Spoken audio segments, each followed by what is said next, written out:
Speaker 1. I had a bad trip one vacation when I wanted to visit my family back home in Chicago. About 20 minutes after leaving the airport, there was a problem with our plane.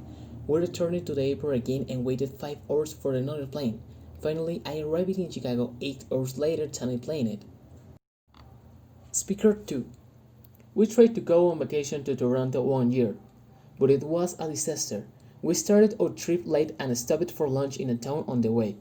When we were on the road after lunch, our car started making a strange noise and finally stopped altogether. The car ended up in a garage, and we called a taxi to make us home again. Speaker 3. My bad trip happened when I was in college. I wanted to go home for the weekend, so I was on a train. The trip was very long, about 7 hours, and I was almost home. We stopped at the last station before mine, but then we didn't start again. The train was broken in the end. My dad picked me up in his car. Speaker 4. I had a bad experience with a bus company once.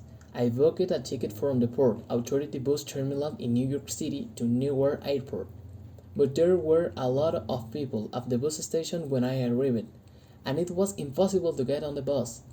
In the end, I traveled to the airport with a businessman in the taxi. He didn't ask me for any money, which was nice.